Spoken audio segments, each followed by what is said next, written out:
인사를 좀 해볼까요? 안녕하세요. 네. 어떠세요? 좀 쉬다가 나오니까 복습 많이 하셨어요? 어디 얼굴 한번 보겠습니다. 저 처음 보는 분은 안 계시죠? 처음 보는 분. 처음 봐요? 반갑습니다. 다음에 인강으로 듣다가 실물로는 처음 본다 하시는 분. 실물로 처음 보시는 거죠? 그죠? 알겠습니다. 인강분들이 좀 많이 나오신 것 같아요. 그죠? 이제 3월서부터 되니까 이제 열심히 공부해봐야 되겠다 이런 생각도 하시고, 아니면 이제 일 끝나시고 일 병행 이제 하시다가 일 끝내시고 오신 분도 많고 해서 하는데, 총론은 공부하셨나요? 총론 공부했어요? 응, 알겠습니다. 총론 공부 안 하신 분 계시죠? 총론 공부 나는 안 하고 그냥 강론부터 시작하려고 왔다. 손 한번 들어보시겠어요? 총론 안 하신 선생님. 번쩍 한번 들어보세요. 몇 분 안 계셔서 잘 안 보이네. 알겠습니다. 이분들은 이제 총론이랑 강론이랑 같이 하시려고 하는 거죠. 그죠? 그래서 하는데, 네, 아주 못할 것까지는 아닌데, 이제 일반적인 사람들은 이제 1월서부터 공부를 했으니까, 근데 총론이랑 강론 같이 하시는 분들은 이제 같이 병행해서 쭉 가잖아요. 근데 저는 할 수 있다고는 생각하는데, 이게 뭐 체력이며 뭐며 여러 가지 것들이 다 이제 섞이다 보면 좀 힘들 수가 있어요. 총론이랑 강론이랑 같이 가는 게. 그래서 사실은 인강으로 들으시면은 총론을 먼저 좀 싹 들으시고 복습을 좀 깔끔하게 한 다음에, 그 다음에 이제 강론을 또 이제 쭉 이렇게 듣고, 순서가 좀 중요할 것 같아서 그렇게 들으세요 했는데, 직강이신 분들은 그렇게 할 수가 없잖아요. 총론이랑 강론을 같이 그렇게 갈 수밖에 없으니까, 이제 어떻게 공부해야 될까요? 두 배로 하셔야 돼요. 두 배로 노력하셔서 하시되, 대신에 하루에 총론 강론을 뒤섞어서 공부하시지 마시고, 하루는 총론 공부 쭉 하시고, 그 다음에 총론 이제 복습 쭉 하시고, 그 다음에 강론 복습하시고, 이렇게 하시면 좋겠네요. 직강하시는 분들은 오늘 강론을 들으니까, 오늘 강론 들으시면 강론 공부를 오늘 쫙 하시고, 이제 내일이나 모레 정도 해서 강론 공부를 일단 복습 쫙 하시고, 그 다음에 총론 들으시고, 이렇게 오시면 돼요. 얘가 뒤섞이면은 좀 어렵기도 하고, 그 다음에 너무 어려우면 하기 싫다는 생각도 들고 하거든요. 그러니까 그렇게 하지 않게 요거 가지런히 공부해놨다가 그 다음에 공부하고 이렇게 하셨으면 좋겠어요. 그 다음에 이제 강론을 이제 1, 2월에 총론을 들으시고 강론 들으신 선생님 있잖아요. 그 선생님들 이제 대부분 이제 강론을 총론 듣고 나서 이제 들으실 것 같은데, 그런 선생님들은 일단은 총론 공부 다 안 하셨죠? 안 하셨죠? 다 안 하셨잖아요. 지금 밀린 게 있단 말이에요. 그죠? 그 다음에 또 잊어버릴 것 같기도 하고, 총론, 강론 하다가 보면 총론 그거 많은 거 겨우겨우 해놓은 거 다 잊어버리면 어떡하지? 그래서 어떻게 하면 공부를 하면 좋을까라고 생각했는데, 제 생각에는 아직 강론은 밀린 게 하나도 없잖아요. 밀린 게 없으니까 얘를 이제 공부 배분을 좀 하셔가지고, 예를 들어서 우리가 그 강의 계획 잠깐 봐보세요. 총론하고 강론의 이제 공부 시간을 좀 이렇게 나누어서 좀 하셨으면 좋겠더라고요. 제 생각에는. 그래서 만약 총론 공부를 이제 잊어버릴 수도 있고 하니까, 그래서 시간을 예를 들어서 하루에 6시간 공부한다, 8시간 공부한다, 아니에요, 10시간 공부한다, 이렇게 하셨을 때, 이제 시간이 있을 거 아니에요, 여러분이. 어떤 분은 4시간 하신 분도, 어떤 분은 10시간 하실 건데, 그 시간을요, 일단은 우리 예술 경험 공부할 때는 1주차, 2주차, 3주차까지죠. 예술 경험이. 누리과정 해지합본을 기준으로 해서 말씀드릴게요. 예술 경험까지 공부할 때는 1주차, 2주차, 3주차니까, 이때는 강론의 내용이 좀 적잖아요. 그러니까 이때는 총론하고 강론을 5대5 정도 비율로 공부를 하시면 좋을 것 같아요. 그러니까 총론, 예를 들어 내가 6시간 공부한다. 그러면 3시간은 총론 공부하고 3시간은 강론 공부하고, 그렇게 해와도 되거든요. 강론의 내용이 많지가 않으니까. 근데 이제 점점 이제 공부가 밀리기도 하고 이제 강론도 쌓여가면 강론을 좀 이제 시간을 좀 이제 더 비율을 높여서 공부하시면 돼요. 그래서 예를 들어서 예술 경험일 때는 5대5로 공부했다. 그러면 일단 신체 운동 건강 정도 되면은 이제 한 6대4. 강론이 6이에요. 총론이 4고, 이런 식으로 좀 줄여서 시간을 배분해서 그렇게 하세요. 그 다음에 그 총론 할 때요, 6주차하고 7주차에 총론이 써있지만 이것도 강론으로 넣고 공부를 하시는 거예요. 강론 진도 나가는 거니까. 그렇게 되면 의사소통 정도 되면 강론을 할 7대, 총론은 3 정도로 그렇게 하시고, 네, 마지막에 사회관계랑 자연탐구 환경구성 가면 강론도 많이 밀렸잖아요. 많이 밀렸죠. 이렇게 되면 일단 한 8대2 정도로 나누세요. 나누셔서 강론을 8 정도 공부하시고, 더 많이 공부하시고, 총론 한 2 정도 하시면 앞에는 총론을 좀 많이 많이 해놨기 때문에 몇 번 돌릴지는 몰라요. 어떤 선생님들은 3개월 동안 한 번 총론 돌린 선생님도 있고, 우리 시간으로 지금 나눴잖아요. 시간으로. 그러니까 어떤 선생님은 한 번 정도 돌려갖고 오신 분이시고, 어떤 분들은 이렇게 시간으로 이렇게 나눴을 때 뭐 2번이나 3번 더 보시는 분도 계실 거예요. 그죠? 강론도 그렇고. 그러니까 일단은 우리가 공부 시간이 다 다르니까 하루에 몇 시간 하세요? 라기보다는 그 비율을 좀 나눠서, 총론이랑 강론 비율을 나눠서 그렇게 공부를 하시고, 지금 우리가 지금 작년하고 올해하고 좀 다른 게 뭐냐면, 작년 같은 경우는 제가 4월까지 강론을 했거든요. 3, 4월 강론하고 5, 6월에 핵심 정리해서 요약 정리반을 한번 하고, 그 다음에 7, 8월 문제풀이반을 했었어요. 그래서 5, 6월 이제 그 핵심 정리반 때는 앞에 총론하고 강론에서 정리 안 된 거 정리하면서 좀 공부하시라고 핵심 정리를 2달을 놓고서 그 다음 문제풀이 들어갔거든요. 근데 올해 같은 경우는 그 5, 6월 게 없잖아요. 지금 5, 6월 게 없어지고 어디로 갔냐. 강론을 조금 천천히 제가 설명을 해드려야 되겠다. 그래서 강론의 진도로 그렇게 들어갔거든요. 그러니까 일단은 공부를 하실 때 제일 중요한 거는 복습을 잘 하셔야 돼요. 작년 같은 경우에서는 복습이 좀 안 됐더라도 5, 6월에 그거 다 이제 만회할 수 있으니까 모르는 거 막 지나가세요. 이렇게 했는데, 이번에는 요거 잘 모르고 지나가 버리면 바로 우리 문제풀이가 되는 거니까 부담이 크시거든요. 그러니까 일단은 처음부터 이제 오늘서부터 이제 공부하신 분들은 강의 듣고 복습하고, 강의 듣고 복습하고, 그거를 밀리지 않고 그렇게 가시라고. 근데 수험 공부가 상당히 어렵고, 여러분 해보시니까 어렵죠. 총론 해보니까, 공부 한번 해보니까, 1년을 해보니까 내 생각보다 좀 어렵다라고 생각하시는 분 계시는데, 공부는 그 내용이 어렵다 쉽다 뭐 이게 중요한 게 아니에요. 우리 수험생들은 어렵다 쉽다 내가 된다 안 된다 이게 중요한 게 아니라 강의 듣고 복습하고가 되는가, 그게 제일 중요한 거예요. 그러니까 딴 거는 생각하지 마시고 강의 듣고 복습이 됐나 안 됐나, 그거에 의미를 많이 두셔야 돼요. 근데 강의를 들었는데 복습을 했는데 내용이 이해가 잘 안 됐다, 그럼 어쩔 수 없어요. 괜찮아요. 그래도 그냥 가시면 돼요. 그대로 그냥 가시면 언젠가는 다 이해가 되십니다. 그거는 어떤 분들에도 다 이해되거든요. 그 대신에 강의 듣고 복습하고가 안 되면 그 다음서부터 이제 부담이 막 가는 거예요. 근데 부담 가면서 공부하기도 싫고 나에 대한 자기 효능감도 막 떨어지면서 하기도 싫고 내가 될까 안 될까 이렇게 되다가 이제 7월 정도 되면 내년을 위해 공부를 해야 되겠다. 너무 스트레스 받으니까 내년을 위해 공부를 해야 되겠다 이렇게 하시면서 싹 빠져나가려고 하시거든요. 그러니까 그렇게 하지 마시고 아직 안 늦었으니까 지금서부터 강의 듣고 복습하고를 그냥 꾸준히 해야 되겠다. 근데 보면은 해도 잘 안 된다 막 이러신 분도 계시고, 또 재수하신 분들은 올해 될까 이런 생각 때문에 뭐 불안하다 이렇게도 말씀하시거든요. 근데 그런 생각을 모두 갖는 게 다 마이너스가 돼요. 우리 공부하는 데 있어서 다 방해 요소가 되거든요. 그러니까 다른 거 생각하지 마시고 내가 강의 들은 만큼 복습을 잘하고 있는가, 그것만 생각하시면서 일단 3개월을 딱 가시면 아주 가뿐하게 문제풀이 하실 수 있거든요. 그러면 마음 편해져요. 조금 모르더라도 나는 최선을 다했으니까 나에 대해서 뭐 실망할 것도 없고 하거든요. 그러니까 그 스케줄을 잘 맞추셔서 가는 게 제일 중요하다. 어떤 건지 아시겠죠? 그러면은 이제 뭐 건강 관리 같은 건 뭐 당연히 이런 거 따라오는 거고, 이제 맛있는 거 드시고 살도 좀 찌시고 그죠? 너무 날씬들하세요. 살 좀 이렇게 찌시면서 수험생활 할 때 5kg는 쪄야 된다. 그죠? 그래서 제가 말씀드렸죠. 재작년에 합격하신 분인데 살이 되게 많이 쪘는데 자기 몸무게가 자기 1차 점수하고 똑같았다. 이렇게 얘기를 하잖아요. 그러니까 1차 점수를 많이 받고 싶은 분들은 살을 많이 찌셔서 앉아서 많이 먹고 공부를 해야 되겠다. 근데 왜냐하면 또 그 탄수화물 먹으면 살찐다고 하잖아요. 근데 탄수화물이 뇌의 유일한 에너지원이래요.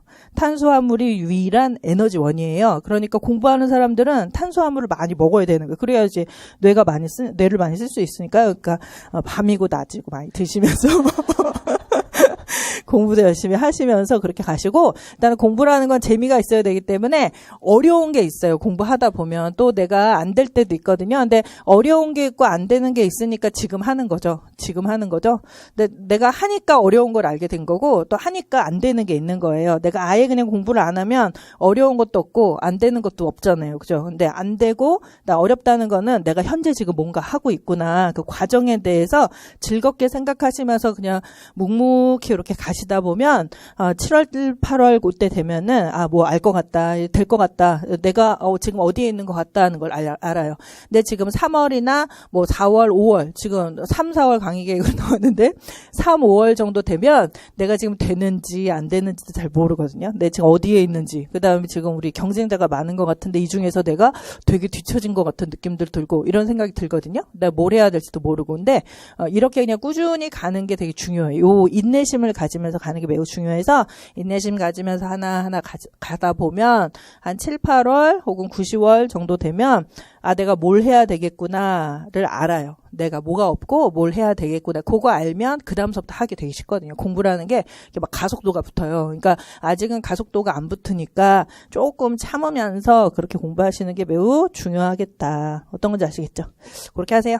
그 다음에 강의 계획 보면서 조금 더 설명드릴게요. 오리엔테이션을 조금 해드리고요. 그 다음 오늘은 유아 미술교육서부터 진도를 나갈 거거든요. 그래서 원래는 신체운동 건강서부터 나가려다가 혹은 총론부터 나가려다가 첫날서부터 너무 어려운 거 하면 안 되겠다 해서 강론 중에서 제가 생각하기에 제일 쉬운 거 오늘 하는 거거든요. 그래서 오늘 이제 일단은 시작하는 날이니까 좀 가볍게 좀 해봐야 되겠다 해서 일단 미술교육서부터 할게요.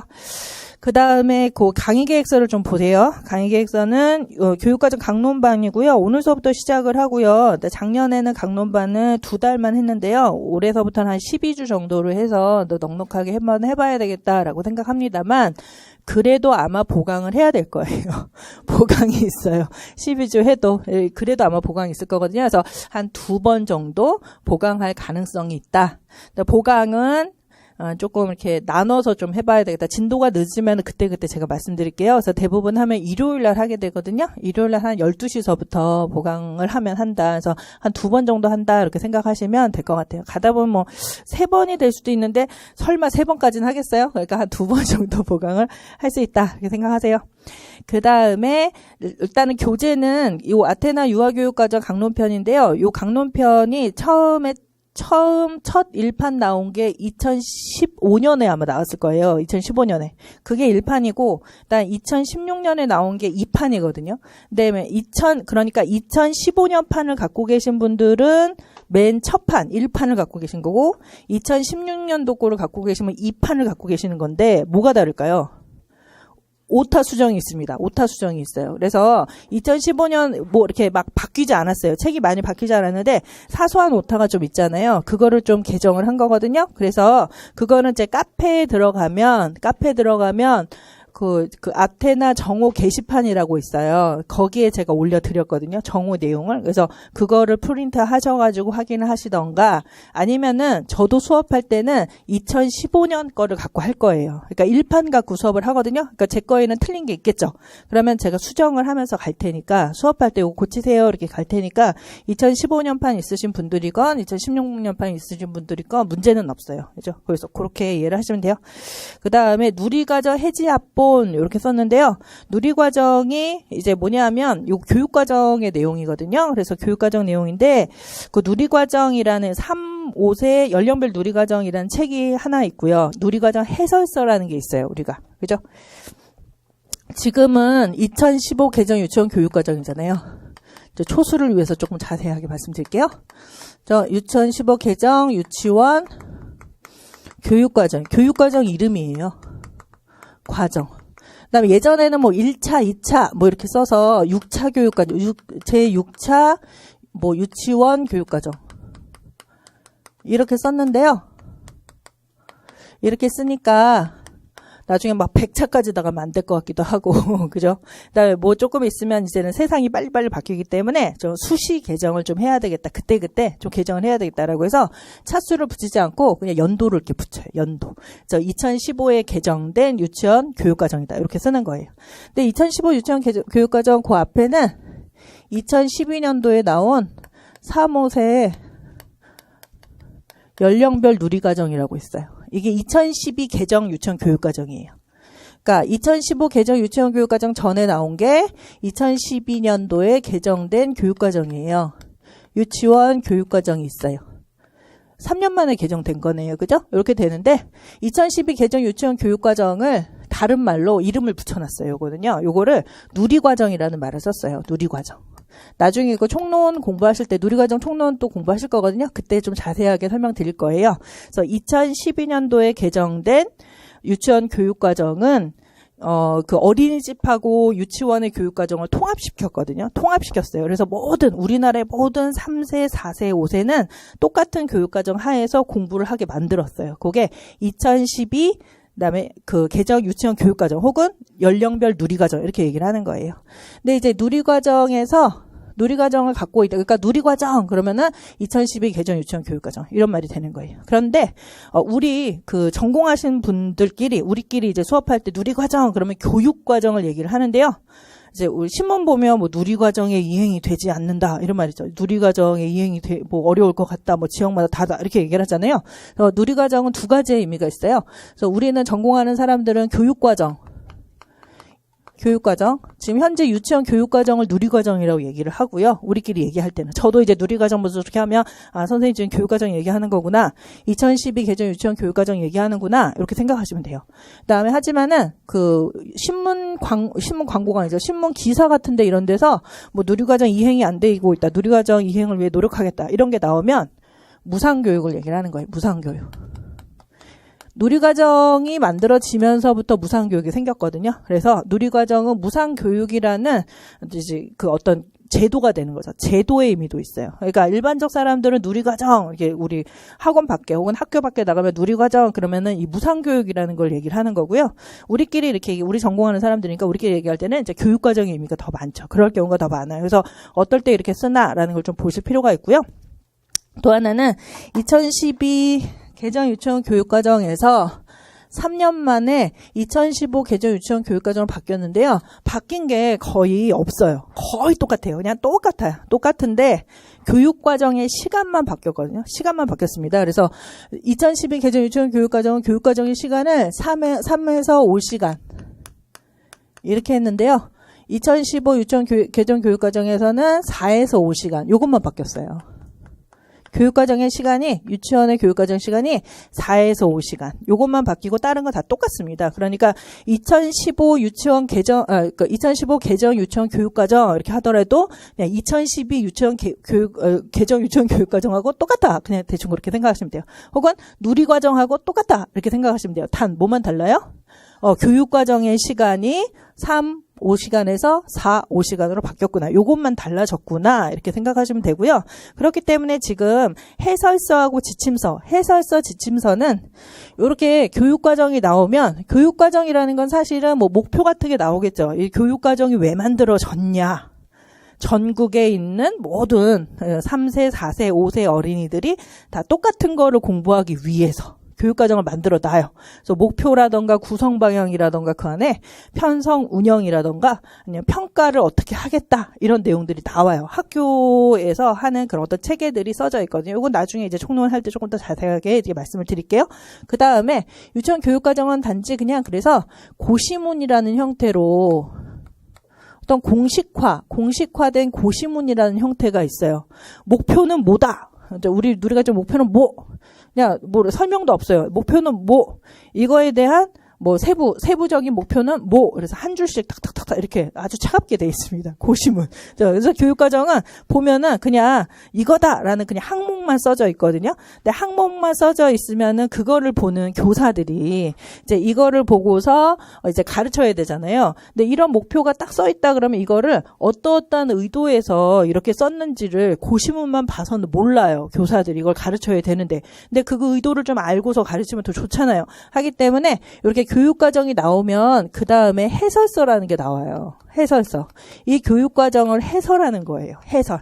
이 교육과정이 어떤 의도에 있어서 만들어졌는가. 이 교육과정 이렇게 할 때 교사는 이거에 주의를 해야 된다. 이런 식의 해설서가 나오거든요. 그러니까 고시문 같은 경우는 그냥 딱딱딱 차갑게 그냥 항목식으로 딱 돼 있고 그거를 좀 이해를 잘하라고 이제 해설서가 나온다는 거예요. 그래서 해설서가 있고 또 하나는 누리과정은 지침서라는 게 있어요. 지침서는 해설서에서는 이거는 의도가 뭐고 의도 같은 거 있죠? 의도가 뭐고 그다음에 유아의 특성, 뭐 유아의 특성이 어떻기 때문에 어떻게 가르쳐줘야 된다. 유의점 이런 게 써져 있고요. 지침서에서는 다시 가르칠 때 이런 고시문과 관련해서 가르칠 때 좀 더 구체적으로 이런 식으로 활동하면 좋겠다라는 걸 보여주는 거예요. 이런 식으로 활동하면 좋겠다. 그래서 활동에 대한 지침이에요. 활동 지침이 있어요. 지침이 있고요. 또 하나는 지도서라는 게 있어요, 여러분. 지도서. 왜 이렇게 많아, 그죠? 근데 알고 보면 별게 없어요. 그죠? 근데 생각하면 이렇게 써놓으니까 많아 보이는데, 알고 보면 별거 없는데, 지도서라는 거는 요 활동 지침, 뭐, 이런 고시문, 해설서, 지침서와 관련된 거를 실제적으로 수업을 할 때 이야기 나누기를 한다. 그러면 이야기 나누기를 할 때 어떤 주제에 따라서 이러이러한 이야기 나누기를 할 수 있다라고 해서 보여주는 거예요. 실제적으로 활동을 보여줘요. 근데 이거 있으면 되게 편하죠. 교사가 굳이 내가 막 연구 많이 안 해도 이렇게 지도서에 이야기 나누기 활동을 실제적으로 이렇게 하고 발문은 이렇게 하면서 사후 활동은 이렇게 할 수 있다. 아주 자세하게 그렇게 나와져 있으니까 그거 대로만 사실 수업을 해도 참 좋은 교사다. 이런 말을 듣게끔 이제 연구하시는 분들이 다 만들어 놓은 거예요. 그래서 그거를 지도서 이렇게 얘기를 해요. 지도서는 이제 3세 거가 따로 있어요. 3세, 4세, 5세 게 따로 있어요. 그래서 3세는 10권으로 돼 있고요. 4세는 11권, 5세도 11권 이렇게 되니까 다 몇 권이에요. 32권으로 돼 있어요. 32권. 그래서 꽂아놓으면은 참 푸짐합니다. 이렇게 딱 이렇게 꽂아놓으면 이렇게 돼서 푸짐한데 그죠? 이걸 언제 공부를 해야 될까요? 그죠? 이렇게 되는데 얘네들을 일단은 우리가 왜 이렇게 설명을 드렸냐면요. 일단 강론을 들어가니까 이제 강론에 대한 내용을 이제 생각을 하실 때 요거하고 같이 연결하셔서 공부할 필요가 있거든요. 그래서 좀 설명을 드리는 거예요. 그런데 일단 우리가 시험 범위, 임용시험의 시험 범위다. 그러면 시험 범위가 있잖아요. 우리가 이제 중고등학교 때 공부할 때 시험 범위를 알고 공부해야지 시험 범위 아닌 거 공부하면 다 틀리잖아요. 그죠? 근데 시험 범위가 있는데 그 시험 범위는 뭐냐 하면 임용고시 본다. 몇 월 며칠 날 1차 시험을 본다. 해서 딱 거기 나오면 거기 시험 범위가 써 있어요. 근데 시험 범위가 뭐지? 그럼 뭐라고 써 있냐면 딱 한 줄이에요. 2015 개정 유치원 교육과정. 이렇게 써 있어요. 그냥 2015 개정 유치원 교육과정 이렇게 돼 있거든요. 요게 우리 시험 범위예요. 그러니까 이게 시험 범위니까 그죠? 당연히 고시문 나옵니다. 그죠? 고시문은 완벽하게 외우셔야 돼요. 암기가 돼야 돼요. 암기. 얘는 암기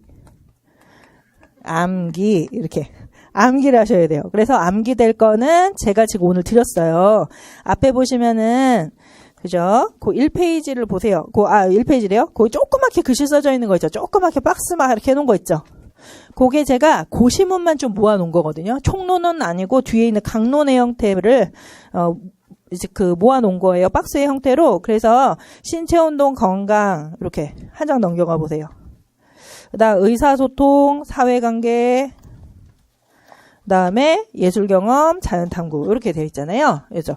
요게 이제 고시문들이거든요. 예를 들어서 목표를 보세요. 1페이지 잠깐 보시죠. 목표가 기본운동 능력과 건강하고 안전한 생활 습관을 기른다. 요게 목표죠. 그러면은 신체운동 건강에 목표를 쓰시오. 그러면 딱 써야 돼요.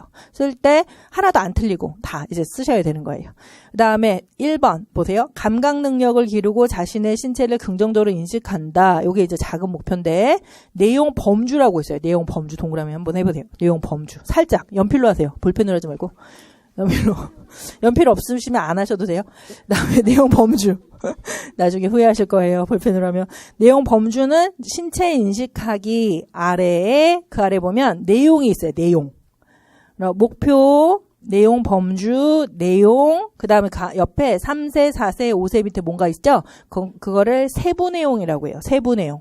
그래서 우리 그 강론의 교육과정의 책에는 목표, 내용 범주, 내용, 세부 내용으로 돼 있어요. 그래서 그 책의 아래에서 얘네들을 정확하게 쓰게끔 외우셔야 되는 거예요. 이것에 신체 인식하기에 내용을 써라. 그럼 내용을 쓰시는 거고. 세부 내용을 써라. 4세 세부 내용을 써라. 그럼 세부 내용을 쓰는 거고. 이렇게 되는 거거든요. 그래서 나중에 얘를 다 암기를 싹 다 하시고 아마 들어갈 것이다. 그래서 이제 초수하시는 분들은 여러분 선배님들께서 인터넷 보면 자꾸 틀려요. 이렇게 얘기하는 게 바로 요 세부 내용. 거예요. 요게 자꾸 틀린다 이렇게 얘기를 하니까 이거 지금 보기엔 되게 쉬운데 왜 틀리지 몇 개 안 써있는데 이제 한번 해보시면 막 계속 이제 틀리는 거예요. 그래서 내가 암기는 좀 자신 있다 하시는 분들은 좀 늦게 공부하셔도 상관없어요. 왜냐면은 요거를 한번 공부해 놓으면 계속 복습해야 되니까 시간이 더 걸리잖아요. 지금 공부할 시간도 없어 죽겠는데 이거 유지하느라고 더 걸리거든요. 그래서 암기를 내가 좀 더 할 자신이 있다. 뭐 20대다 나는. 20대 막 암기 창창하게 할 나이다. 이렇게 되면 한 7, 8월서부터 쭉 하셔도 돼요. 지금서부터는 이해를 하셨다가 3에서 5월에서는 좀 이해하시고 쭉 가시다가 이해하고 지금 전체적인 형태 틀이 이렇게 되는구나 이렇게 한 다음에 7월서부터 암기를 시작하시고 나는 이제 20대는 지났다. 쌩쌩한 20대 지났다. 혹은 나는 좀 암기가 좀 덜 된다 하시는 분은 지금서부터 조금 준비를 해놓으시면 좋죠. 근데 완벽하게 하려고 하지 마시고 한 70% 정도만 알아놓는다. 60, 70% 정도만 해놓으면 나중에 이제 급하면 다 외워지거든요. 그러니까 그렇게 해서 가시면 돼요. 그다음에 요게 이제 고시문이라는 거예요. 고시문이고 그 다음에 제가 해지합본 해서 드린 거 있죠. 그 예술 경험이라고 좀 굵은 글씨로 써져 있는 게 있을 거예요. 그래서 성격, 목표 뭐 이렇게 써져 있죠. 지금 116페이지 이런 식으로. 성격하고 목표 이렇게 된 요거는 이 해설서의 내용입니다. 해설서. 그러니까 해설서의 내용을 해설서 내용하고 해설서는 뭐 의도라던가 UI 특성이라던가 유의점 이런 거 써져 있다고 했었잖아요. 그러니까 이 교육 과정을 이해하는 데 필요한 거예요. 요 해설서. 요거하고 그다음에 지침서는 이런 활동 지침 같은 게 나와져 있잖아요. 그래서 요거하고 요거를 합해 놓은 게 요 해지 합본이다. 이렇게 생각하시면 돼요. 그래서 해설서 내용하고 지침서 내용을 제가 하나로 넣어 드린 거죠. 그래서 요 이렇게 한 거 보면 꽤 많이 이렇게 막 이렇게 정리됐다기보다는 줄글이 되게 많아요. 이렇게 된 이유는 제가 해설서랑 지침서 내용을 하나도 빠뜨리지 않았거든요. 100%다 집어넣었어요. 그냥 똑같이. 그래서 제가 앞에 제목만 붙여드린 거거든요. 제목은 제가 붙인 겁니다. 굵은 글씨로 막 제목되어 있는 거는 제가 제목 붙여드린 거고 그 외의 거는 다 지침서, 해설서 지침서에 들어간 내용이니까 요거 그대로 읽으시면은 책 2권을 그냥 읽으시는 거거든요. 그러니까 이 내용이 이렇게 많아요. 그래서 계속적으로 얘를 좀 읽으셔야 되는데 나중에까지 이제 설명을 쭉 드릴 건데요. 요 해설서하고 지침서를 이해하는 게 아주 중요하세요. 여기서도 시험에 이렇게 나오거든요. 근데 나오면은 또 많이 틀려요. 남이 많이 틀린 건 어떻게 해야 돼요? 내가 맞아야 된단 말이에요. 그러니까 주의해서 이 해설서나 지침서를 잘 이해하려고 노력을 많이 하셔야 됩니다. 그래서 끝까지 얘는 가지고 가셔야 되거든요. 그래서 나중에는 얘를 다 받으시면요. 이렇게 링제본을 하세요. 링제본을 하셔갖고 가지고 다니시면서 계속 공부하시고 시험 보러 들어갈 때도 이거 가지고 들어가셔야 되는 거거든요. 그러니까 막 이렇게 막 시커멓게 막 필기해놔야 돼요. 깔끔하게 간결하게 해놔야 돼요. 깔끔하게 간결하게 해야 지금서부터 계속 공부하잖아요. 근데 어떤 선생님 보면 막 빨간색 두꺼운 막 펜 그런 펜 어디서 샀는지 모르겠어요. 막 이걸 막 엄청 막 빨갛게 하면은 나중에는 뭐가 중요하고 뭐가 안 중요하고 잘 모르잖아요. 그죠? 그러니까 간결하게 처음에는 연필로 이렇게 해놨다가 왜냐하면 지금 써놓는 게 나중까지 도움이 안 될 수가 있어요. 그러니까 처음에 연필로 해놨다가 그 다음에 연필로 이렇게 살살살살 해놨다가 지울 수 있으니까. 근데 나중에는 검정색 펜으로 해놨다가 그 다음에 파란색도 해보고 빨간색도 해보고 형광펜도 해보고 이렇게 하시는 거예요. 처음서부터 필기 막 책에다가 막 시커멓게 하면 안 돼요. 살살 그렇게 하시면 돼요. 그래서 그렇게 해설서하고 지침서를 그렇게 공부를 하시면 되겠습니다. 하는데요. 대신에 요 해설서하고 지침서라는 거는 누구 머릿속에 나왔을까요? 교육과정 연구하는 사람들 머리에 나왔겠죠, 머리에서. 그죠? 교수님들, 대부분 이제 교수님들, 연구원들의 이제 머릿속에서 나왔는데 그 연구원들의 머리는 또 어디서 나왔을까요? 이론서에서 나오겠죠. 이론서에 근거해서 만드는 거예요. 이분들도. 그러니까 이 해설서하고 지침서를 사실은 잘 이해하려고 하면 이론에 대해서 알아야 되는 거거든요. 이론. 예를 들어서 뭐 신체운동 건강이다. 그러면 체육과 관련된 이론들이 어떤 게 있느냐. 오늘은 미술이죠. 미술과 관련된 유아교육 수준의 이론들이 어떤 게 있는가 이걸 알아야 되거든요. 그 이론의 근거로 해서 구체적으로 유아의 수준에 맞게 우리 지금 교육 수준에 맞게끔 한 게 해설서이기 때문에 요 해설서를 또 잘 이해를 하시려면 이론에 대한 내용을 아셔야 되는 거예요. 그죠? 그러니까 이론은 어디 있어요? 우리가 공부할 때. 요 아테나에 지금 써져 있는 거예요. 아테나 요 강론에 있는 게 이제 파트별로 나눠져서 그 파트 안에서 나와져 있는 이론을 써놓은 거거든요. 그러니까 공부하실 때는 이론 따로, 요 해설서 지치서 따로 이렇게 해야 되겠어요? 아니면 좀 비슷하게 이렇게 비교해 가면서 이론을 먼저 쫙 한 다음에 해설서 읽으시면서 뭐하고 좀 비슷한 게 있을까요? 이렇게 비교하면서 봐야 되겠어요. 비교하면서 보셔야 돼요. 비교하면서. 그죠? 계속 그렇게. 그러니까 이론하고 해설서 지침서는 같이 좀 볼 필요가 있다. 좀 다르게 봐야 되는 그런 내용도 있어요. 실제적으로는. 근데 대부분은 좀 연결해서 그렇게 보실 필요가 있다. 그러면은 더 잘 해설서 지침서 내용이 더 잘 이해가 된다라는 거예요. 이론을 공부를 하셔야 되고, 그 다음에 또 하나는 요 이론의 내용이라던가 뭐 등등등을 그냥 우리들한테 이제 그 교수님들이 너희들 그냥 강론서 사다가 다 공부해. 그 교사들한테 얘기하는 거죠. 우리 예비교사들은 안중에도 없어요. 그냥 교사분들한테 이제 유치원에서 이제 가르치는 교사분들한테 그냥 알아서 강론의 내용 그냥 알아서 책 사다가 공부하세요. 이렇게 할 수도 있겠지만은 요 정도 내용은 이론 중에서는 중요한 거니까 요거는 좀 공부를 좀 그나마 우리 현직 교사들 좀 알았으면 좋겠다 해서 나온 게 장학자료거든요. 그게 장학자료예요. 연수자료, 장학자료. 그래서 장학자료 혹은 연수자료. 장학자료라고도 하고요. 연수자료라고도 해요.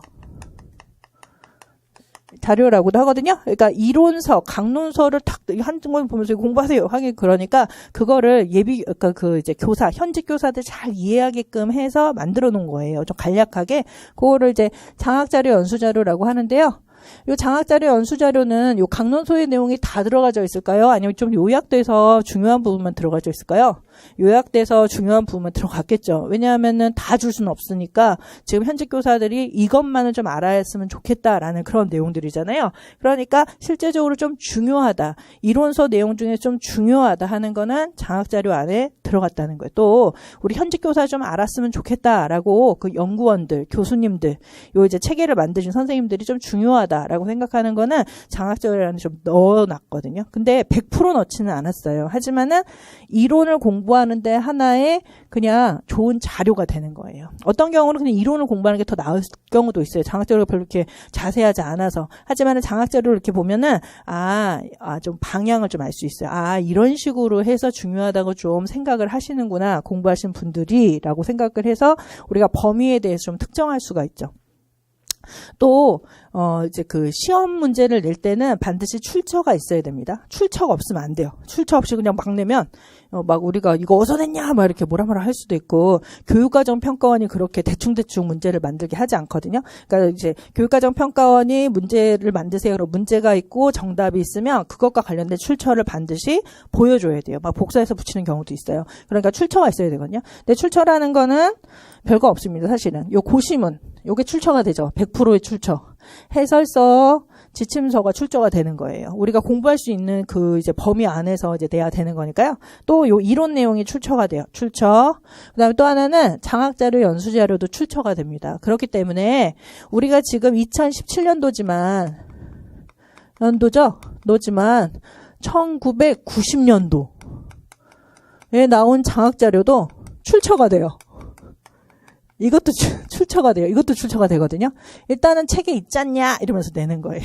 여기 있잖냐 보여줬잖냐 이러면서 이렇게 낸단 말이에요. 그죠? 막 20년 전 거를 가져오다가 이렇게 한단 말이에요. 그러니까 옛날 거를 좀 보실 필요가 좀 있어요. 어떤 건지 아시겠죠? 그래서 요 장학자료는 저는 일단은 요 그 총론과 관련된 내용이 있는 장학자료는 총론에 넣어드렸어요. 그다음에 강론과 관련된 장학자료는 강론에 넣어드렸고요. 그다음에 총론하고 강론에 들어가지 않은 짜잘한 어떤 유치원 운영과 관련된 짜잘한 내용들이 있어요. 그런 것들은 기출문제에 넣어놨어요. 기출문제. 그래서 제가 이제 아테나 교재가 3권인데요. 총론, 강론, 기출문제를 보시면 어느 정도 장학자료는 거의 대부분 다 보시게 되는 거고요. 그다음에 거기에서 또 없었다, 안 봤다 하는 거는 논술이라던가 아니면 그 문제 풀이 때 제가 프린트해서 드리거든요. 그래서 거의 대부분의 장학자료는 다 보게 돼요. 공부하시게 되면 그냥 계속 그냥 보게 되는 거거든요. 그래서 그래서 뭐 따로 장학자료 반이라는 게 저는 없거든요. 그래서 그거는 왜 그러냐면 이미 이론이라던가 이런 데서 다 공부했던 내용을 장학자료의 형식으로 한 번 더 볼 필요가 있을까라고 생각해서 장학자료 반은 없어요. 근데 연결해서 다 내용은 다 넣어놨고 이건 장학자료 내용이다 하고 제가 말씀을 드릴 거거든요. 그러니까 그렇게 해서 자연스럽게 공부하시면 됩니다. 또 짜잘한 내용들은 기출문제에 많이 들어가서요. 기출문제 보시면서 또 보실 수 있어요. 왜냐하면은 장학자료 내용 중에서는 막 20년 전 거서부터 계속 있으니까 지금은 볼 필요는 별로 없는데 왜냐하면은 지금은 보세요. 지금 진도가 지금 이제 그 시험 범위가 2015 개정 유치원 교육과정이죠. 그런데 그 이전에 1차에서 6차까지 쭉 있고 2007 유치원 교육과정도 있고 막 하잖아요. 근데 이 과거 교육과정의 내용은 우리의 범위가 아니란 말이에요. 아니에요. 근데 아닌데 하지만은 기출문제라던가 이런 데 좀 나오는 경우가 있어요. 그러면 그거를 이거 교육과정 지금 이거 안 하니까 안 할 거야 이렇게 할 수는 없잖아요. 그래도 간단하게는 보고 넘어가야 되잖아요. 혹시 모르게 나올 수도 있으니까 그렇기 때문에 그거는 기출문제에서 좀 다룬다. 예전의 교육과정의 내용하고 예전하고 관련된 요즘에 좀 유행이 지난 그러면 좀 죄송한데 약간 그런 내용들은 기출문제에서 좀 많이 다룬다 이렇게 보시면 돼서 기출문제 아래 이렇게 보시면 해설의 내용에서 장학자료 내용 상당히 많습니다. 내가 이렇게 쭉 보시다 보면 어려운 내용은 아닌데 한번 봐두시면 나중에 또 도움되는 내용도 많아요. 그래서 그렇게 해서 좀 나누어서 공부를 하게 된다 이렇게 생각하시면 되겠어요. 한 번에 확 드리지 않거든요. 왜냐면 저는 공부라는 거는 좀 순서가 있어야 되고 일단 체계가 좀 있어야 된다고 생각을 해요. 공부하는 사람은. 그러니까 갑자기 막 제가 막 많은 걸 해서 팍 이거 받으세요 막 이렇게 하면 다 못 받고 그다음에 공부 짜증나고 하기 싫고 그다음에 그러면은 똑똑한 사람은 되겠죠. 똑똑한 사람은 어떤 식으로 해도 다 됩니다. 우리가 뭐 성숙주의도 있고 행동주의도 있고 구성주의도 있잖아요. 근데 우리 교육부에서는 뭐 유아한테는 성숙주의하고 구성주의가 좋고 행동주의는 안 좋고 이렇게 얘기를 하지만 어떤 유아들은 똑똑한 유아들은 행동주의고 뭐고 아무거나 해도 다 잘 되는 유아들이 있어요. 그러니까 우리 수험생분들도 어떻게 해서라도 점수 잘 나오시는 선생님들 있거든요. 근데 그런 선생님들은 뭐 어떻게든 공부하시면 되는데 대부분의 선생님들은 공부가 좀 재밌어야 되고 분량이 좀 적어야 되고 그죠? 그다음에 내가 할 수 있겠다라는 자신감이 있어야 좀 돼요. 근데 그렇게 해서 꾸준히 가다 보면 11월 달에는 뭐 공부를 잘하는 선생님이든 좀 원래는 좀 못하셨던 선생님들도 수준은 다 똑같아지거든요. 그러니까 그 과정에 있어서가 어느 길로 가는가가 중요한 거지 마지막은 똑같으니까 그죠? 그러니까 처음서부터 그렇게 많이 할 필요가 없겠다 이렇게 생각을 하는 거죠. 그래서 좀 이렇게 너무 살을 붙여서 공부하지는 마세요. 공부하실 때 내가 특히나 이제 재수하신 선생님들 막 살 붙여서 공부하고 싶으시죠. 난 그래도 재수인데 이러면서 막 살 붙여서 막 하려고 하시는데요. 붙이면 붙일수록 헷갈려요. 붙이면 붙일수록 헷갈립니다. 이 공부라는 거는 간결해야 돼요. 항상 이거는 이거. 이거는 이거 이렇게 해야 되고 약간의 그 내용 맥락사항을 아는 거는 중요한데 너무 살을 많이 붙이게 되면 실제적으로 안에 있는 맥락이 좀 안 보이거든요. 저도 이제 고양이를 키우는데요. 우리 고양이들이 이제 털이 북실북실 많아요. 근데 실질적으로 털 다 빼면 이렇게 생기지 않았겠어요? 이렇게 생겼겠죠. 이렇게 생겼는데 얘네 털이 많아갖고 막 얼굴도 막 부글부글 하고 막 이것도 막 부글부글 하니까 겉으로 봐서는 와 되게 멋있다 이렇게 하는데 목욕시켜 놓으면 진짜 없거든요. 그냥 막 너무 초라한 모습에 동물일 뿐인데 털 막 펄하고 막 드라이 해놓으면 막 우아하게 애가 막 있단 말이에요. 그런데 그러니까 이렇게 털을 많이 붙이거나 뭐를 많이 붙이면 붙일수록 안에 있는 요거의 실체를 잊어버릴 수가 있거든요. 간결해지지가 않아요. 그러니까 공부라는 거는 너무 털을 붙일 필요가 없어요. 막 화려하게 막 여기까지 다 그렇게 할 필요가 없다. 그렇게 하면 할수록 요 안에 게 안 보이고 헷갈리잖아요. 그러니까 간결하게 공부를 해야 되겠다 이렇게 생각을 하시고요. 근데 간결해도 어느 정도가 있지. 그죠? 어느 정도가 있지. 그래도 조금 살을 붙여가면서 이렇게 털까지는 아니더라도 살은 붙여야 될 거 아니에요. 근데 공부하실 때 어떤 분 너무 뼈다귀만 있어. 이런 선생님들 있어요. 너무 뼈다귀만 있어. 이래도 점수가 안 나오죠. 당연히 약간 살을 좀 붙여가면서 그죠? 그러니까 그 중도를 좀 지키면서 공부하는 게 좀 중요할 것 같아요. 공부하실 때. 그러니까 너무 많이 할 필요도 없고 또 너무 좁게 하면 안 되고 알맞게 적절하게. 그러면 이제 적절한 거를 어떤 거를 적절한 거라고 하냐? 그거는 수업 시간에 수업을 잘 들으시는 게 가장 중요한 거예요. 제가 수업 시간에 계속 뭔가에 대해 설명하죠. 그 설명하는 거를 여러분도 스터디면 아니면 혼자 공부하실 때 똑같이 설명이 되도록 잘 들어놓으셔야 돼요. 어떤 건지 아시겠죠? 그러니까 대충 들어놓으면 제가 설명한 대로 설명하지 않고 여러분대로 막 설명할 거 아니에요? 근데 그렇게 하지 말고 제가 설명하는 식대로 설명할 수 있게끔 잘 이해를 해놔야 되겠다. 필기할 때도 어떤 식으로 이 사람이 설명을 하는가라는 걸 이렇게 보시면서 똑같이 설명이 되게끔 그렇게 하셔야 돼요. 그래서 중요한 거는 내용을 안다 모른다가 아니에요. 안다 모른다로서 합격 불합격이 안 된다니까요. 어떻게 이해하고 있는가가 중요해요. 어떻게 이해하고 있는가. 그래야 서술을 쓸 수 있거든요. 서술의 형태를 쓸 수 있어요. 나중에 막 뜬금없는 말씀을 되게 많이 쓰세요. 근데, 그러니까 이제 제가 이야기한 거를 좀 다르게 이해를 하시는 거거든요. 근데 제가 하나하나 체크 못 하잖아요. 이렇게 한 10분 정도만 계시면은 이제 수업 끝나고 어떻게 아셨어요? 뭐 설명 한번 해보세요. 이렇게 해드릴 수 있지만 지금 다 체크가 안 된단 말이에요. 또 앉아 계시는 눈만 보면 다 알 것 같아요. 다 아셨군. 그래서 안심하고 제가 집에 갔는데 나중에 문제풀이 보면은 전혀 안 그럴 때가 있거든요. 그러니까 들으실 때 잘 들으셔야 돼요. 그러니까 특히나 직강 선생님들도 들으실 때 잘 들으시고 이렇게 재수하시는 선생님들 그래서 실패하는 선생님들이 많아요. 예를 들어 재수하는 선생님들은 내용을 모르는 거는 아니죠. 내용을 다 안다고 생각하세요. 근데 실수해서 다 틀리신 거잖아요. 그죠? 다 실수해서 나는 틀렸다 이렇게 생각하기 때문에 제가 뭐에 대해서 예를 들어서 뭐 할까요? 뭐 하나 미술과 관련해서 그죠?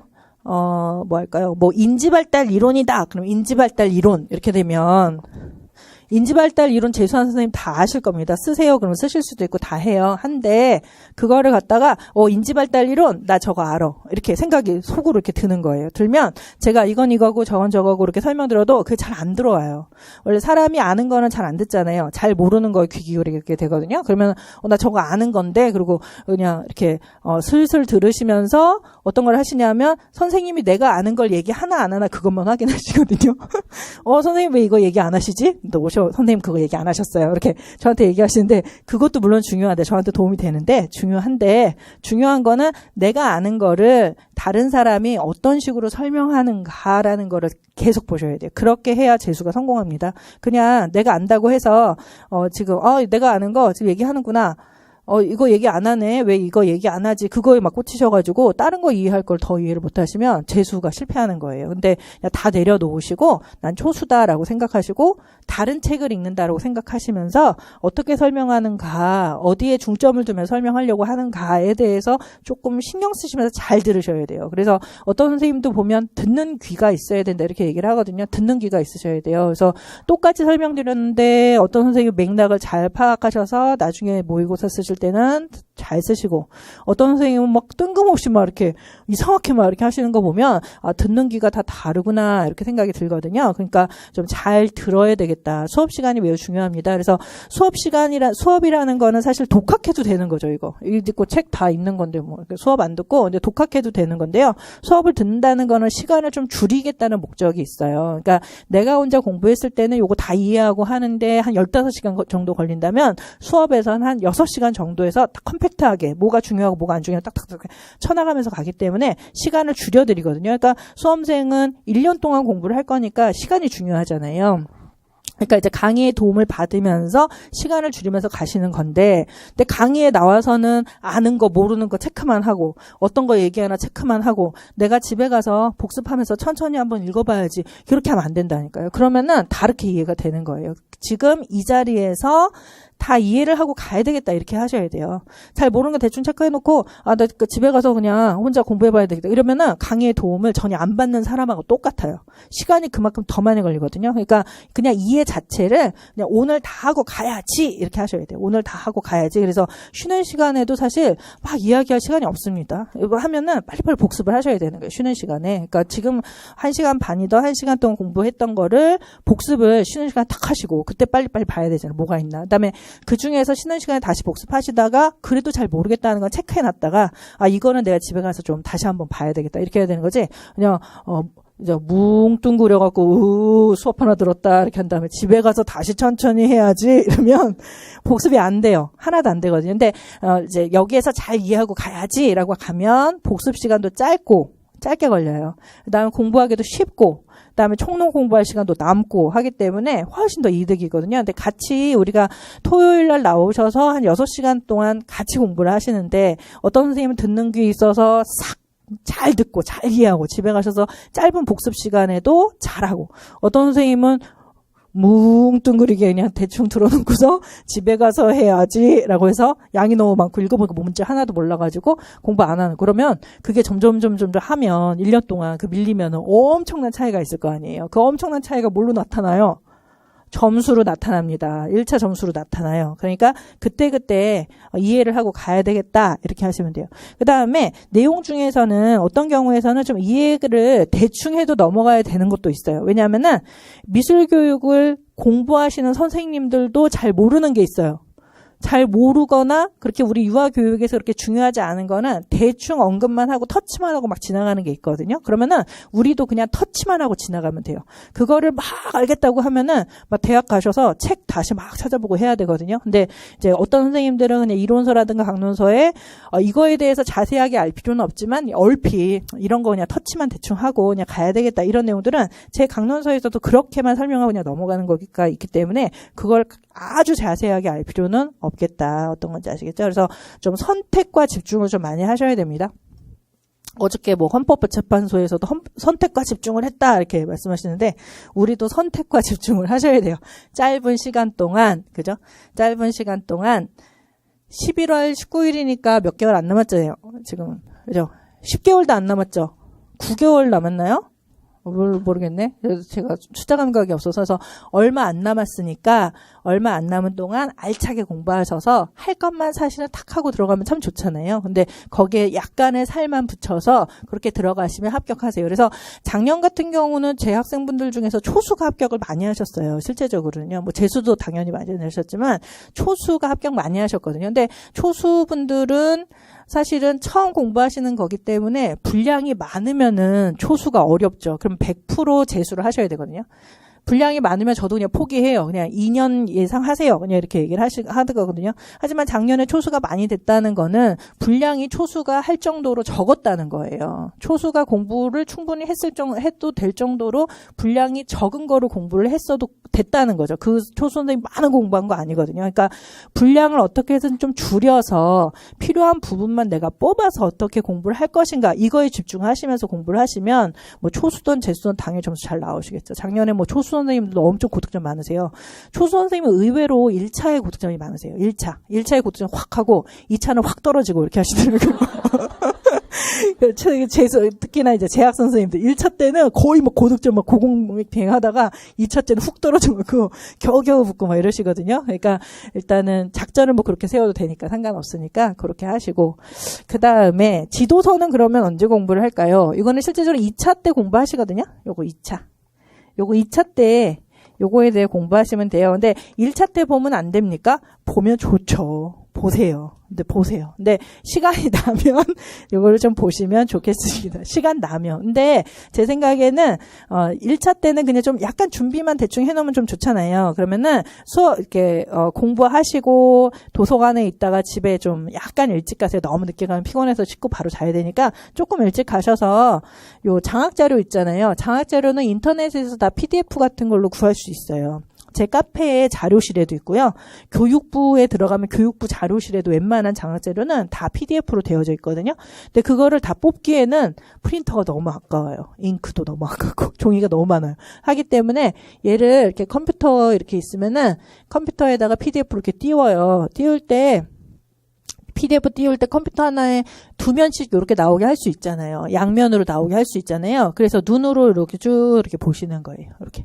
그렇게만 해놔도 되거든요. 그 다음에 장학자료는 사실 앞에 이론이 있고 뒤에 실제 이렇게 돼서 활동이 붙어져 있어요. 이 이론과 관련된 활동이 있는데요. 활동은 안 봐도 되겠지라고 하지만 저는 그렇게 생각하지 않습니다. 활동도 좀 보실 필요가 있어요. 이론과 관련해서 어떤 식으로 활동을 했는가를 좀 보실 필요가 있거든요. 근데 초수 선생님들은 봐도 잘 모를 수 있어요.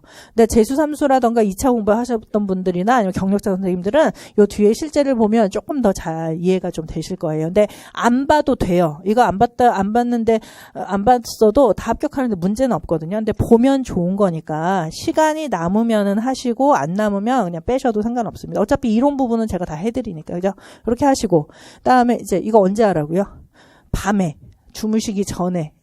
취미생활로 이거 보시면 되겠습니다. 취미생활로 막 김과장 같은 거 보지 마시고 이런 거 이제 보시면 되겠습니다. 그다음에 또 하나는 지도서를 혹시 사시게 되면 CD가 있어요. 뒤에 CD가 있습니다.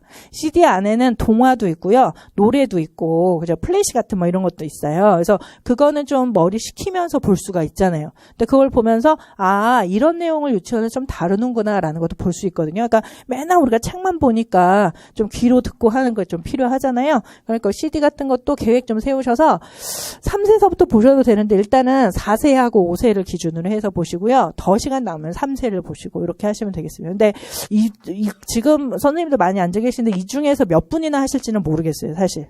이렇게 하세요. 그래서 나중에 보면 하나도 안 했는데요.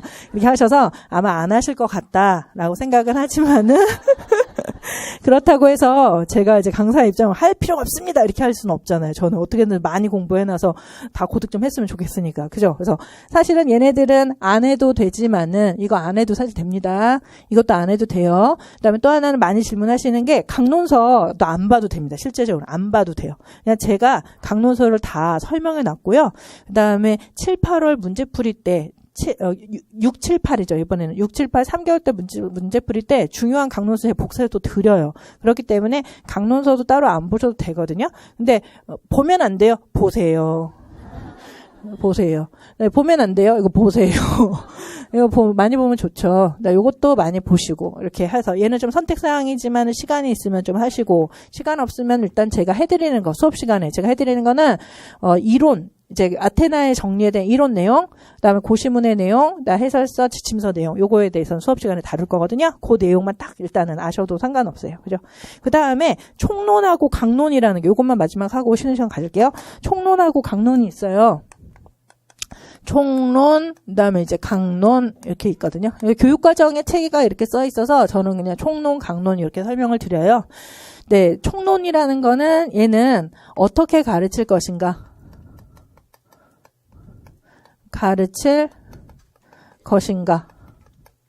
가와 관련된 거죠. 어떻게 가르칠 것인가. 그 다음에 우리가 교육과정이라면은 교육과정에 목표가 있죠. 목표나 목적이 있고요. 그 다음에 내용의 선정. 내용을 조직해요. 내용 조직. 이거 설명드렸죠? 조직. 그 다음에 교사학습 방법.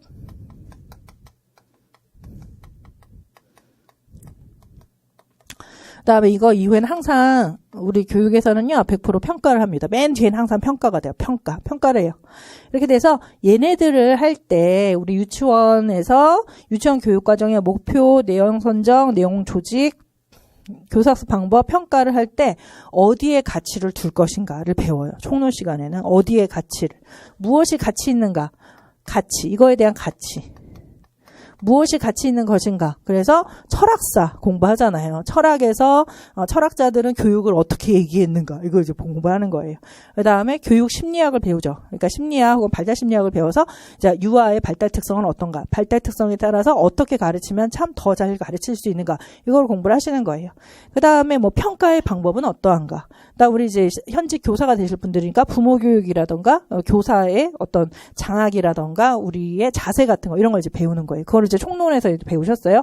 이렇게 된다면 강론에서는 우리가 실제 가르칠 때는 과목이 있어야 될 거 아니에요. 학교 교사들이니까 과목에 대해서 가르치죠. 뭐 중고등학교면 국영수 과학 뭐 이런 거 있을 거 아니에요. 그 과목을 배우는 게 강론이에요. 과목에서 그 과목을 내가 알아야 잘 가르쳐 줄 수가 있을 거 아니에요. 국어면은 국어 선생님이라면 국어에 대해서 내용을 좀 알아야 국어에 대해서 가르칠 수가 있죠. 수학 선생님은 수학에 대한 내용을 좀 알아야 가르칠 수가 있잖아요. 그러니까 국어에 대한 내용, 수학에 대한 내용을 배우는 게 강론이다. 이렇게 생각하시면 돼요. 그래서 얘를 어떻게 가르칠 것인가로 본다면 강론은 무엇을 가르칠 것인가예요. 이거에 대해서 우리가 3개월 동안 공부를 하실 거다라고 생각하시면 됩니다. 그래서 그럼 무엇을 가르쳐요, 우리요? 신체 운동 건강 이거예요, 그죠? 이거 안 쓰셔도 됩니다. 운동, 건강, 신체 운동 건강은 실제적으로 두 가지의 과목이에요. 그죠? 체육 과목, 그다음에 건강 과목. 체육하고 건강을 가르치는 거예요. 체육 건강. 체육, 우리 체육 선생님 돼야 돼요. 호루라기 들고 막 삐 이러면서 뛰어다녀야 된단 말이에요. 그다음에 건강과 안전. 그러니까 안전교육 선생님이 돼야 돼요. 이렇게 되죠? 그다음에 두 번째는 의사소통이라고 하거든요. 의사소통. 의사소통이라는 거는 국어입니다. 국어. 우리가 옛날에 국어를 가르치는 거예요. 체육 선생님 됐다가 바로 국어 선생님. 신체 활동했다 바로 이야기 나누기 그러면 국어 선생님 바로 돼야 돼요. 그죠? 국어 선생님도 돼야 되고 또 뭐도 돼야 되냐면 의사소통 있고 사회관계. 사회관계도 여러 가지 과목이 있는데 우리 중학교 고등학교 과목이면 도덕 정도 될 것 같아요. 도덕과 윤리예요. 도덕 윤리. 그냥 이거 가로 할게요. 윤리. 이 도덕 윤리 선생님도 돼야 돼요. 그죠? 그다음에 사회관계 다음에 뭐 있죠? 예술 경험. 예술 경험은 뭐 가르쳐요? 그죠? 음악, 미술, 그다음에 무용이죠. 무용 선생님도 돼요. 무용 선생님도 돼야 돼요. 그래서 음악 선생님, 미술 선생님, 무용 선생님 돼야 되니까 음악에 대한 내용을 좀 알아야 되잖아요. 그래야 선생님 할 수 있죠. 미술에 대한 내용, 무용에 대한 내용. 근데 마지막으로 자연탐구. 자연탐구는 무슨 선생님 돼야 돼요, 우리가? 수학 선생님, 우리가 제일 싫어하는 수학 선생님과, 그다음 과학 선생님. 이렇게 돼야 돼요. 그래서 우리가 완전 만능 엔터테인먼트가 돼야 돼요. 엔터테이너가 돼야 돼요. 그죠? 이렇게 됩니다. 수학 선생님, 과학 선생님. 그죠? 체육 선생님, 건강 안전 선생님, 국어 선생님, 도덕 윤리 선생님, 음악, 미술, 무용, 수학, 과학 선생님. 이렇게 되려면 그죠? 엄청 공부 많이 해야 되겠죠. 이거에 대한 내용을 엄청 공부를 많이 해야 되겠다. 그 다음에 얘네들은 저번에 설명드렸는데요. 요거 우리가 사범대 나오셨으니까 사범대에서는 요 내용들을 좀 많이 깊이 있게 다루죠. 사범대에서는요. 다루잖아요. 사범대에서는. 근데 실제적으로 사범대의 전공은 이 총론이에요. 교육학의 전공은 그냥 전공에서 배운 내용은 대부분 총론의 내용이거든요. 얘네들은 대학에서 그죠? 이건 체대에서 배우는 거죠. 체대. 얘는 국어국문과에서 배울 거 아니에요. 이런 거 국어국문과. 또 윤리, 도덕 윤리과 관련된 다른 전공이 또 있겠죠. 그다음에 얘도 음대, 미대, 요것도 무용대가 있나요? 체대 이런 데서 하고 얘도 수학과가 따로 있고 과학과가 따로 있어서 전공이 따로 있어요. 실제적으로 대학 전공이 따로 있고 그러니까 사실은 얘는 우리가 비전공이라고 할 수 있어요. 우리 전공이 아닙니다. 얘네들 다 전공 아니고 우리 전공은 이거거든요. 그렇기 때문에 여러분께서 사범대 나오셨기 때문에 전공이니까 이거는 좀 쉽게 생각해요. 그래도 이거 공부를 했거나 아니면 풍으로라도 좀 들어놨거든요. 그래서 얘는 좀 쉬워요. 들으면 무슨 말인지 알고. 근데 이거는 다른 사람들 전공을 공부해야 되거든요. 그렇기 때문에 들으면 되게 생소해요. 생소하고 어려워요. 그다음 처음 들어본 것 같고 이게 뭐야 이렇게 생각이 들거든요. 그런데 실제적으로 문제는 어떤 게 더 어렵게 나올까요? 총론의 문제가 훨씬 어렵습니다. 이 강론의 문제는 쉬워요. 얘는 좀 쉽게 나와요. 왜냐하면은 시험 문제를 내는 선생님들도 이거 비전공이죠. 자기 전공 아니잖아요. 자기 전공 아니니까 자기 전공 아닌 걸 어렵게 낼 수가 없어요. 그렇기 때문에 얘는 좀 간단하게 나와요. 그냥 겉핥기식으로 나오는 경우도 있어요. 좀 어렵게 나오는 경우도 있지만 하지만은 시험 문제 내시는 분들도 전공은 이거란 말이에요. 이거는 엄청 깊게 공부하셨죠. 그러니까 얘는 조금 어렵게 낼 수 있어요. 선생님들이. 근데 얘는 좀 간단하게 낸다. 그다음에 유아교육 수준에서 나오기 때문에 또 강론은 좀 쉬워요. 쉽고 이거는 어디든 깊이 파도 욕먹을 게 전혀 없기 때문에 막 들고 판단 말이에요. 얘는 좀 어렵게 내면은 이거 유아교육에서 이거 필요 없잖아요. 이렇게 말 들을 수가 있잖아요. 그러니까 얘는 좀 간단하게 내고 얘는 좀 어렵게 내요. 그래서 공부하기는 처음 공부할 때는 강론이 좀 어렵지만 나중에 가면 갈수록 강론이 좀 쉽고 문제에서도 문제 풀었을 때 강론이 또 점수가 잘 나온다 이렇게 생각하시면 되겠고요. 제가 이렇게 말씀드린 거는 이제 오늘서부터 강론을 공부하시면서 어렵게 생각하실 거거든요. 그러니까 너무 두려워 말라. 그죠? 두려워 마시고 천천히 공부를 해놓으시면 쉽다 이렇게 생각하시면 되겠습니다. 아시겠죠? 그 다음에 프린트는요, 여러분 다 갖고 오셔야 돼요. 그래서 얘네들 보세요. 제가 다 정리해 놓은 거 있죠. 5개 다 정리해 놓은 거 있죠. 5개 다 정리해 놓은 거는 매일매일 갖고 오셔야 돼요. 요거는. 제가 펴세요. 그럼 탁 피면 돼요. 근데 제가 특징이 안 피세요 하다가 갑자기 피세요 이럴 때가 있거든요. 그러니까 요거는 이제 프린트로 해서 매일매일 갖고 오시고, 해지압보는 진도에 맞춰서 볼 겁니다. 진도에 맞춰서 제가 드릴 테니까 잊어버리지 마시고 가지고 계셔야 되는 거예요. 그 다음에 또 하나 프린트 있죠, 여러분. 유아미술교육해서 한 프린트. 이거는 확인 문제 프린트라서 얘는 아테나를 공부하고 나서 가로놓기 식으로 이제 한번 복습하실 때 그냥 읽기만 하면 재미없으니까 이렇게 한번 해보세요 해서 이제 만들어 드렸는데, 저는 그냥 이제 그냥 만들어 드린 거예요. 근데 되게 많이 도움이 된다 이렇게 말씀을 하시니까 저도 감사하거든요. 그래서 많이 도움된다고 하시니까 활용을 좀 많이 하세요. 이렇게도 공부해보고 저렇게도 공부하면 조금 더 많이 남잖아요. 머리에 흔적이. 그렇게 하시면 되겠습니다. 그 다음에 강의 계획 잠깐만 볼게요, 여러분. 5분만 볼게요. 끝낸다고 해놓고서 끝내고 또 보고, 오리엔테이션이니까 빨리 해야 되잖아요. 강의 계획에서 그래서 일단은 이렇게 하고, 그래서 제가 뭐 하다가 이렇게 얘기가 길어졌냐면 누리과정 해지합본 프린트 설명하려다가 이걸 왜 봐야 되는가? 이거 지금 설명하려다가 이렇게 길어졌어요. 특징을 보세요. 그래서 유아 임용시험 교육과정 A, B 대비 핵심 이론 강의입니다. 이렇게 되고요. 총론하고 강론 이렇게 지금 나눠지죠. 근데 총론하고 강론에서 예전에는요. 총론 40점, 강론 40점 이렇게 나왔어요. 원래 80점 만점이잖아요. 우리 1차에서는. 1차가 80점 만점이라서 반반. 그래서 아주 사이좋게 40점, 40점 이렇게 나왔거든요. 또 올해는 안 그래요. 올해는 총론이 좀 줄고 강론이 많아졌어요. 뭐가 많아졌냐면 의사소통 문제가 엄청 많아졌거든요. 그래서 의사소통을 조금씩 중요하다고 하려고 하다가 요번에 왕창 냈구나 이런 생각이 들었어요. 근데 뭐 의사소통이 계속 많이 나온다라고는 볼 수는 없죠. 선생님들 마음이니까. 그러니까 딴 데서 더 많이 나올 수도 있잖아요. 그러니까 강론도 이제 좀 비중 있게 또 공부를 해놓으실 필요가 있어요. 근데 강론 중에서 여러분께서 제일 어렵게 생각하는 파트가 뭔지 아세요? 의사소통을 제일 어렵게 생각하는데 교수님들이 잘 알고 있다는 거죠. 우리의 실력과 우리의 약점을 잘 알고 파고들었던 것 같아요. 그래서 의사소통이 15점 배점으로 나왔어요. 그죠? 엄청나죠? 세 문제나 의사소통이 나왔거든요. 그러니까 강론도 열심히 해놔야 되겠다. 이렇게 공부를 하셔야 돼요. 그 다음에 괄호 보세요. 누리과정의 강론 내용을 이론과 연결시켜서 교육과정을 이해하고, 그러니까 최종 목표는 교육과정에 대한 이해입니다. 2015 개정 유치원 교육과정에 대한 이해인데요. 강론의 내용을 이론하고 교육과정을 연결해서 설명을 드릴 거고요. 각 영역의 교수학습 방법을 학습하는 과정입니다. 어떤 식으로 가르쳐야 되는가. 그 다음 1, 2월 총론 강의에 이은 강론 이론 반이고요. 1, 2월 총론 미수강생은 총론을 먼저 듣고 복습한 후 강론을 공부하시기 바랍니다. 요건 아까 제가 처음에 말씀드렸어요. 그래서 직강생분들은 어쩔 수 없지만은 인강생분들은 가능한 이렇게 하시되 뭐 병행하셔도 되겠지만 각오하시고 병행하시면 되겠습니다. 그 아래에서는 요거는 이제 작년에 출제 경향을 좀 반영해서 이해 중심으로 제가 상세하게 강의할 예정이에요. 주차별 강의 계획은 순서는 이렇거든요. 이렇게 되어 있는데 순서를 바꾸지는 아마 않을 겁니다. 근데 바꾸면은 이제 미리미리 이제 말씀을 드릴 건데요. 요 순서대로 쭉 나갈 생각이에요.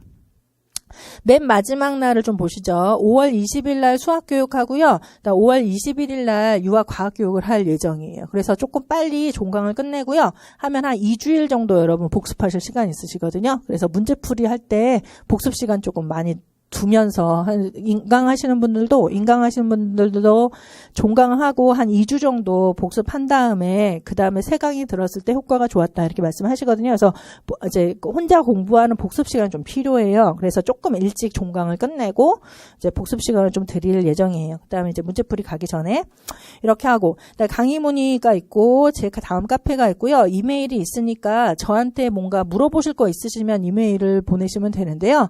하지만은 그 전공과 관련된 내용은 요 카페에다 올려주셨으면 좋겠어요. 전공이든 고민도 대부분 카페에 올려주셨으면 좋겠어요. 왜냐면은 제가 이렇게 보면은 이거 모두 다 같이 좀 봤으면 좋겠다. 한 분한테 설명드리긴 너무 아깝다. 이런 내용이 좀 있거든요. 그러니까 카페에 고민이든 아니면은 전공 질문이든 올려주시면 같이 볼 수 있고 저뿐만 아니라 다른 제 시각이랑 같은 공부하는 선생님 시각이랑 뭐 혹은 합격생분들도 오셔갖고 답글도 달아주시고 아니면 뭐 이제 여러 번 공부할 재수 삼수 하신 선생님들은 또 다를 거 아니에요. 그러니까 다양한 분들의 조언을 들을 수가 있어요. 그러니까 저도 이렇게 딱 얘기할 때 뭐 이거는 내 시각인데 이렇게만 해도 되는 걸까? 이럴 때가 있거든요. 그러니까 카페에다가 질문은 좀 달아주시면 좋겠어요.